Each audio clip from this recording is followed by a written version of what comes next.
Welcome to the Undiscovered Gems podcast, hosted by NBA legend and business powerhouse Charles D. Smith, highlighting today's best and brightest business minds. Hello, and welcome to another show of Undiscovered Gems. We are here today with Mark Pogodzinski. He's a professional of the year. Mark provides a full-service book publishing company. He's the largest between Chicago and New York. Check that out. And for all you clients out there who are even interested in writing a book, he does a personal and marketing book for sales. The money. You want to write a book, you want to get it sold, you talk to Mark. And we're going to get into it. Mark, glad to have you on the show. How are you today? Good. Thanks for having me. All right. So, Mark, let's kick it off. How did you get into publishing? So I was a writer way back in the day, and I wrote novels, short stories, and I had some moderate success. And then I wrote a novel, and I went through the process, as a lot of people do, of trying to find an agent and then trying to find a publisher. So I did find an agent, and my novel was accepted for publication from a notable publisher. And so, writers, we work real hard. Every word we agonize over and make sure that it's the way we want. And I thought I had a great story. I thought my characters were vivid and everything. So I went through the whole process, and I was very excited. I was going to be, huge. Obviously, I was going to be the next great American novelist, talked about, studied, and it was just going to be the best. So when I got back my galley copy, my proof copy of my book, the editor at the publishing company had changed multiple things, because at the last moment, without my consent or knowledge, my book became too sad. So they thought a livelier ending would be better. And so when I got it back, it wasn't mine. And I asked, well, what can I do? This is not what I wrote. This is not what I want. And I was told by several people, this is the way it is. So just be happy you're being published, and, you'll sell enough and you'll get a second book, and then you can do what you want. But it really struck me that it wasn't mine, and it wasn't the thing I had worked for years. Sure. So, and a possibly overzealous fit of anguish, I was like, no, this is all wrong. So I don't want it published. I don't want it. If it's not mine, I don't want it published. The agent and we had a falling out, and so it all crumbled. And so years passed. I continued to write, but eventually the technology caught up where I thought I could run a publishing company the way I would want it to run it, with the creator forward, artist first. I also learned a lot about the publishing industry, about giving up your rights for a TV show. You'd get a couple $1,000, but then they retain the rights for 10 years, and they could do whatever they wanted with it. And you could not control it once it was out of your hands, which, again, writers work for a long time and put a lot of heart and soul and sweat and tears into a book, and to have it taken and changed without consent, it doesn't sit right. So that's why I started my own company, with the idea that it is the artist first. We never take the rights. We work together as a collaborative rather than someone dictating what has to be done. And so that was the origins of the company 10 years ago. And since then, we've grown, and we've published books with merit. We've published poetry, short stories, novels, nonfiction, and we've grown, like you say, to the largest book publisher between New York and Chicago. Wow, that's a great story, Mark. A lot of times entrepreneurs do go through things to service their clients better in the future. And it sounds like that's what you went through. And you know what works for clients, for people out there, because you've experienced it, you felt it, and you came out on the other side and said, this is how I'm going to do it. So I'm sure you have a lot of satisfied customers out there, and you've grown your business. So question, how does one work with you to write a book? There's a title, there's different chapters, there's the content inside. Everybody's got all this stuff ready to pour into you and ready to put it on paper. How do you slow them down and say, okay, here's how we're going to do it? That's a tough question, and we can start with the beginning. Writers, I think, it's similar to like an athlete. You got to practice at it, and you work at it, and you have to carve out time to practice, and you have to carve out time to write, and it's a commitment. And when I'm dealing with young writers who have no idea what they want to do, but they know they want to write, the first advice is to write. Whether it's a poem, whether it's a doodle, a description of something, you sit down for 10, 20, half an hour, and you write, and you carve out that time. And eventually things start making sense to you. And then what I found, most writers have an idea, whether it's fiction or a memoir that they're looking to do. So they have a starting point. And then a guide, an editor is an essential aspect, someone you can bounce ideas off of.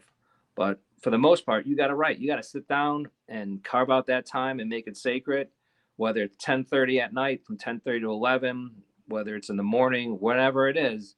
You may not be working on your great American novel, but you write. You write something in a journal. Some people enjoy typing. I'm a big fan of handwriting myself. I have to have pen because I like that sound of pen on paper. And it's something you have to do. You have to work at it if you really want to become better at it. And of course, read. You read as much as you possibly can. So what are the elements of, and I'll ask this in twofold. A client comes to you and they have an idea and they want to write their book, and it's their life story. They're very passionate about it.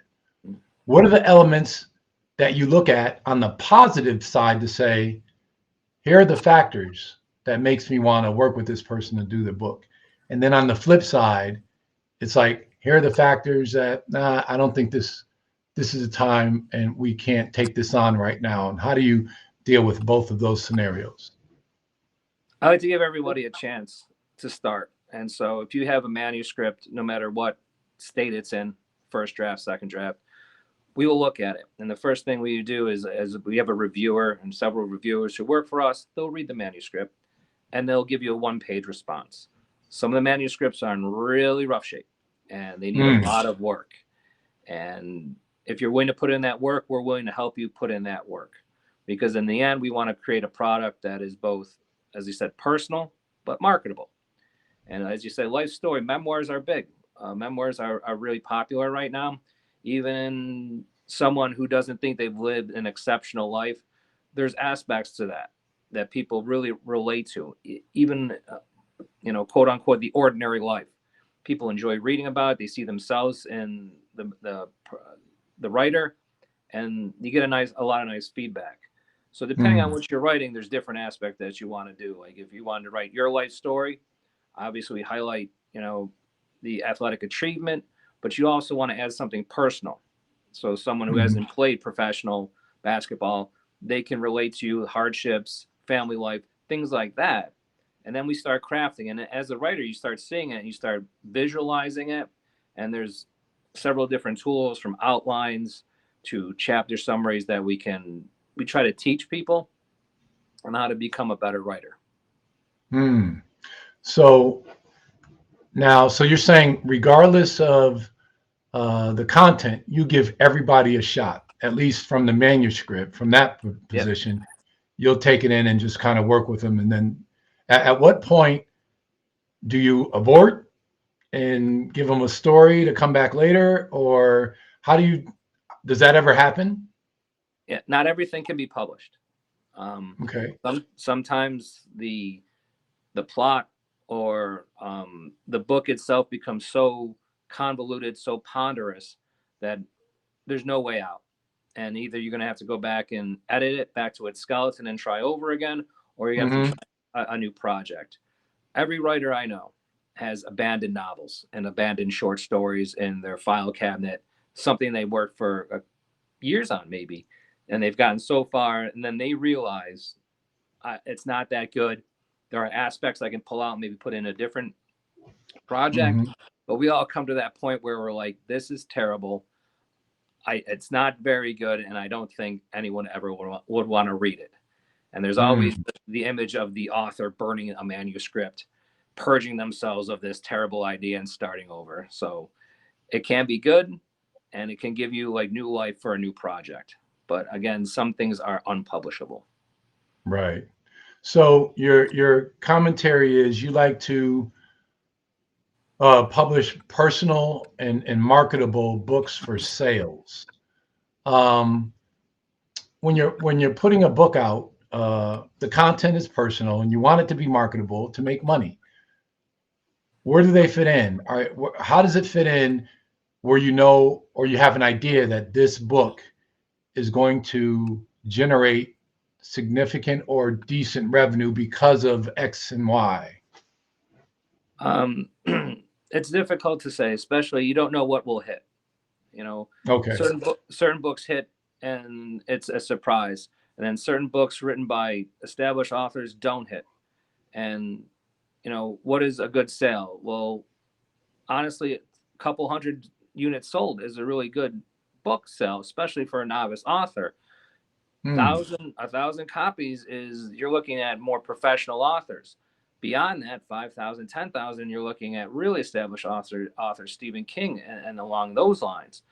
So we try to give people a chance to begin. We're like a starting point, and we help them along their way.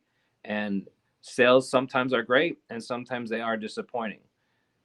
The reading public is not as big as it used to be because you're competing with all sorts of different things: TV, movies, social media, YouTube. Yep. And so as you're dealing with a smaller market to begin with. But I don't want to tell anyone that they can't do it, because if you got a book and you're passionate and you're committed, you should get a chance. You should get a chance to see if you can sell it, if it will sell, and you should have a professional product to market. And that's where we come in. Right. And you just mentioned something about, the competing platforms. And I often, listen to audiobooks. Sometimes it's the voice of the actual writer, the author of the book, or it can be a fictitious voice. But you got time in the car, and I don't listen to music. And a lot of people, you say, hey, check this audiobook out. What's the best means to get to audience nowadays with all the competing platforms? I mean, is it still a paperback? Is it audio, more audio? What do you think about the trends and where the market is? You do everything you possibly can. Really? Paperback, ebook, audiobook, you put it on every platform you can possibly put it on. Oh, okay. You saturate the market. I myself am a traditionalist. I still buy paperbacks and hard copies. But I know people like yourselves who don't read books, but consider themselves readers because they listen to the books. So you have a book, we put it on, make audio files, we make ebooks. Any way we can get that book to the public, that's the way we're going to go. And that's how it has to be that way. Because as you said, you are competing with so many different things. And the reading public is dwindling. Sometimes you see a resurgence, but it is difficult to tap into the media, mainstream media, with a book. And just a paperback's not good enough anymore. Got it. So use me as a test case. So I've written, I've been wanting to write a book, and I've gone through the distance. I had a publisher, and then I felt I wasn't ready because it was the next phase of that I was dealing with, and I wanted to put that in the book. And then we did it again, and then I didn't do it again. When do you know when the right time is to write a book? And I'm sure everybody's different, but is there some formula? Is there some content that needs to be in there?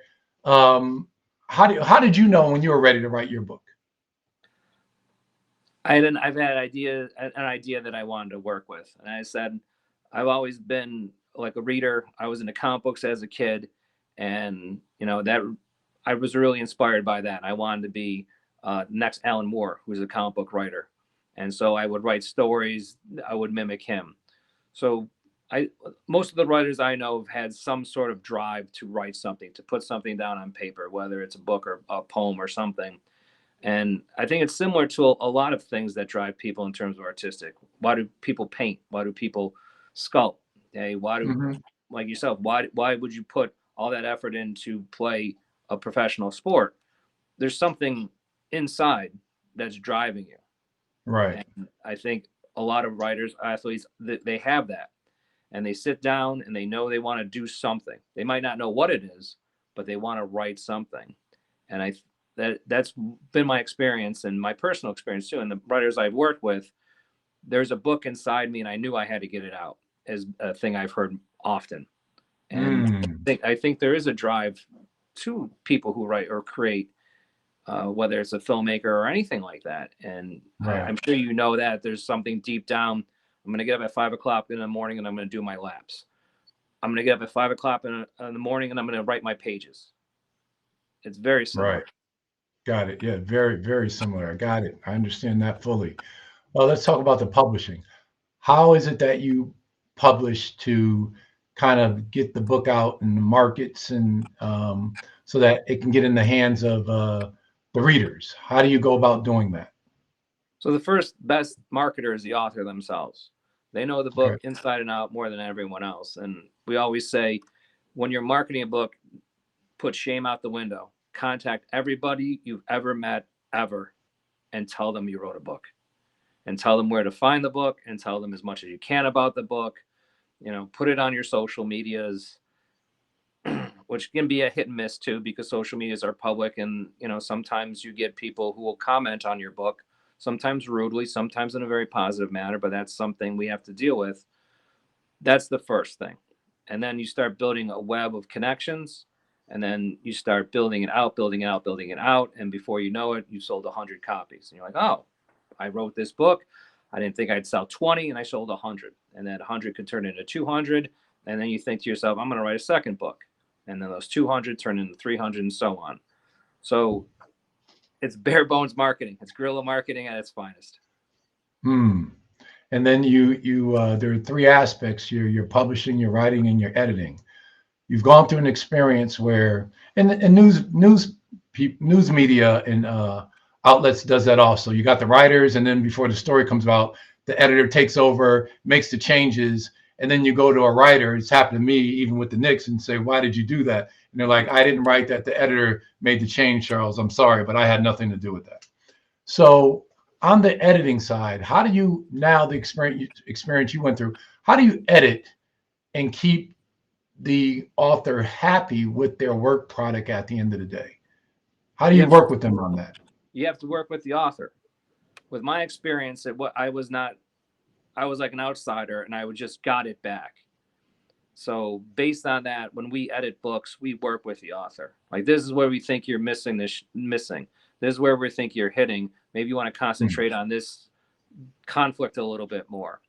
And then there's all sorts of different editors. There's line editors who will look for grammar and spelling mistakes. Story editors who will look for story, content, conflict, character. You can go so far as a fight scene editor who will look at the fight scenes in an action adventure book and like, these are totally unrealistic. If you're going for realism, this is what you have to do. And as a writer, you're going to get criticized. No one can write a first draft and have it perfect. Nobody.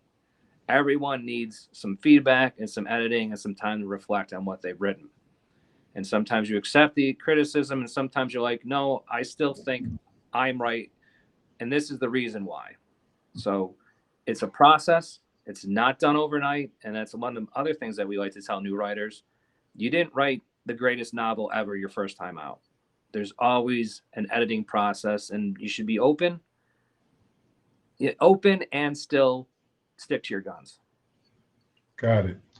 When I read about your background, and I thought it was very comical, no pun intended, for you to read comic books and rewrite them and make them better. I that kind of caught my attention. How? How would you read a book, a comic book, and you not like it, and you tell your own story? How did you go about that? And then at the end of the day, with your friends, did any of them say, yeah, that's better? Yeah, I think, well, you've seen TV shows, right? That Right. It could have been better. Like, something happened, the writing took a different way, and you like, you know what, that's not what I've done. And Right. it's a great way to break writer's block, actually. If you take a show that you loved but didn't like the ending or didn't like an episode and rewrite it, because you have established characters, you have an established plot line, established setting, and all you're doing is changing things to your liking. So Mm-hmm. that's how I became a writer. That's how I got into it. Like, I read the comic books and like, oh my God, this is terrible. I don't like this issue. And then you'd go write your own. And that became a short story. And then those became novels. And then they became screenplays. So it was like an evolution. And I think a lot of people go through that. And I think people can relate. Like, I saw Game of Thrones and I hated the ending. Well, go rewrite it then. Go rewrite the ending the way you wanted it. It's basically fan fiction, professional fan fiction, and different things can happen. 50 Shades of Grey was fan fiction for Twilight, and it became its own thing. So you actually never know, again, what's going to hit with the public based on what you might consider a throwaway idea or something to pass the time. Then it becomes something bigger. Hearing you say that, and I was just thinking, it could be somewhat cathartic to a lot of people, even things that happen in their life, and then they decide to write about it and change it, and really just change the ending, change something within what happened to them, and that could be therapy. Absolutely. And then you can get out your own trauma. And again, what I've found is that you're not as alone as you think you are. With like writing a novel that has to deal with trauma based on your own experiences, people relate to that.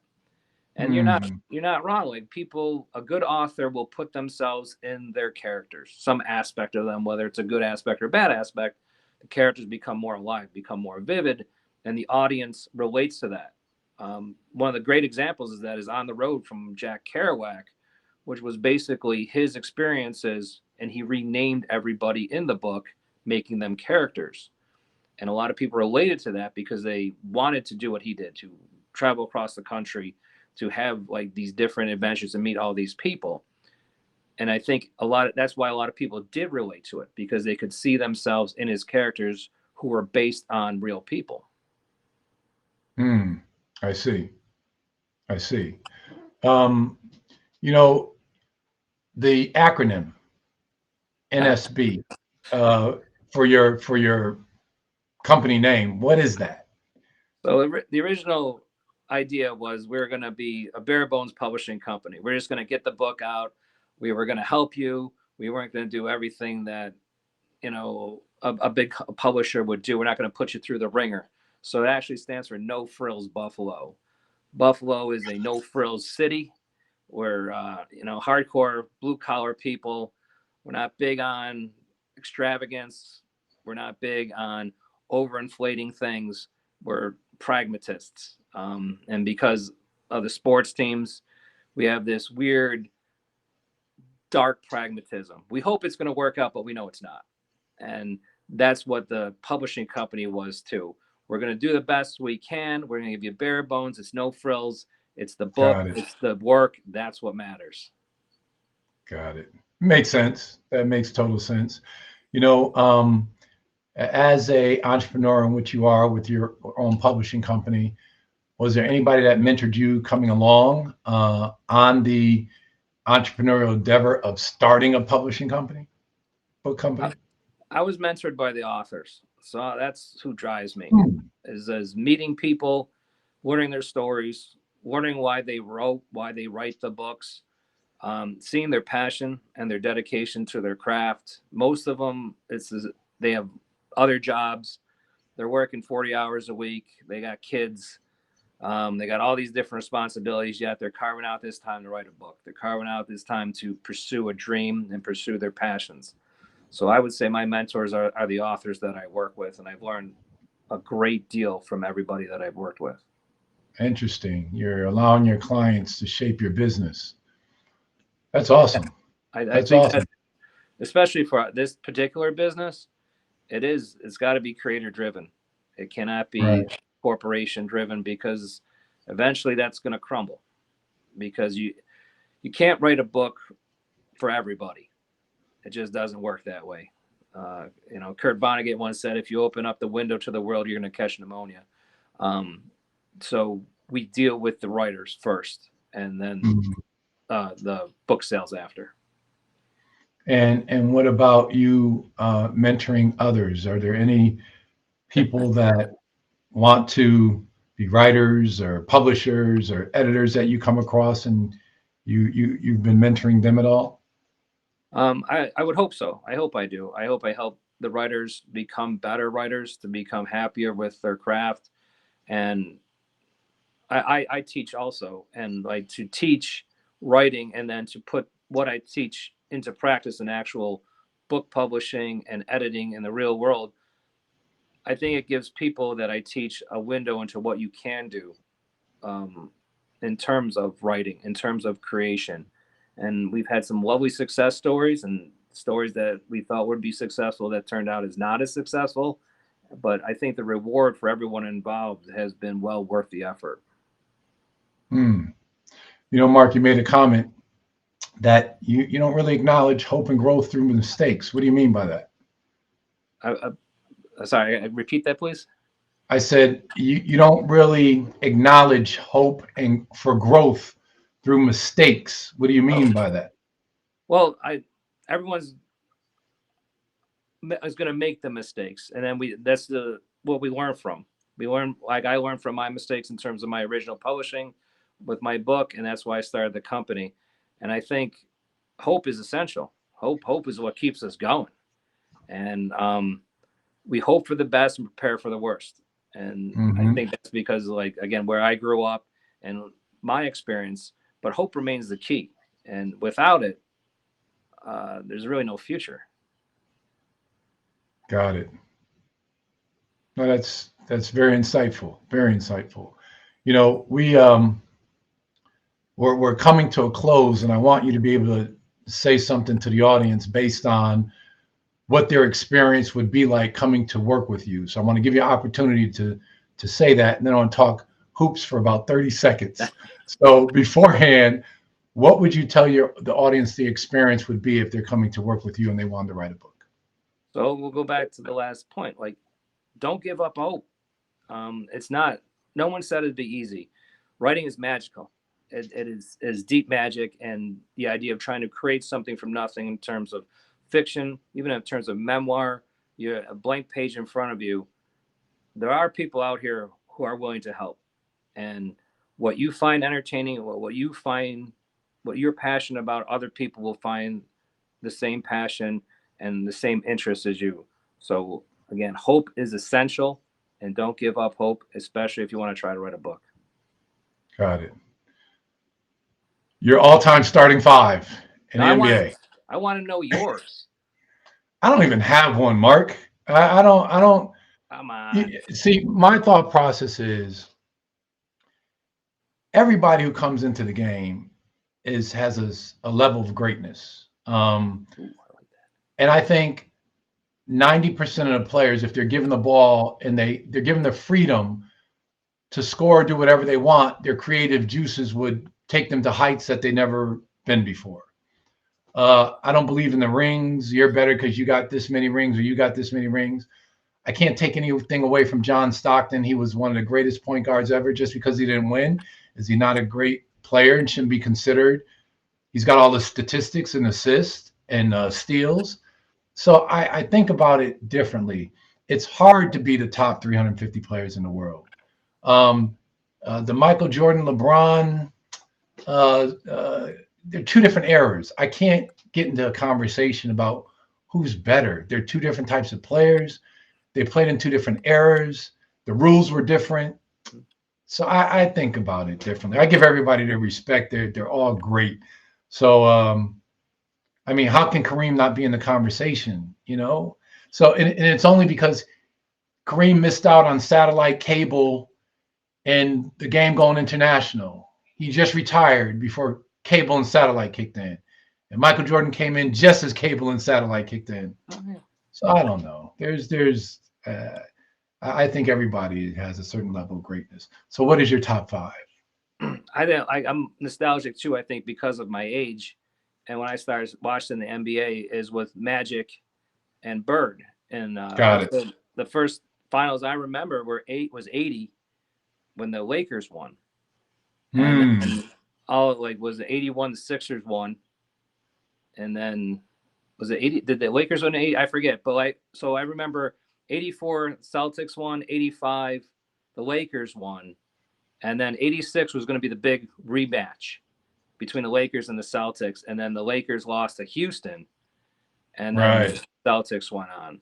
So I'm nostalgic. So it'd be like Magic's the 1, or Jordan's the 2, LeBron's the 3, Duncan's the 4, and then 5 is always that's the toughest. I think I don't know. That one's I like Shaq, but I'm partial to Bill Russell, so I would put him. I like the fact that you mentioned Tim Duncan. He doesn't get enough credit. He's one of the greats ever, and why wouldn't you not put him at the 4? Exactly. He can play anything. Yeah, no, you got a great point. I loved his game, and he dominated from that position. Yeah. Well, Mark, it was a pleasure having you on Undiscovered Gems. I am Charles D. Smith, your host. Mark Pogodzinski, the Professional of the Year. I got it right. Pogodzinski, great having you. You're a wealth of knowledge. Thank you for your insights in publishing. I hope the audience got a lot out of it, and I hope to have you on your show again. Thank you so much. All right. Thank you, Mark. We hope you enjoyed this episode of Undiscovered Gems with our host, Charles D. Smith, highlighting today's best and brightest business minds. Brought to you by Pods Entertainment Group.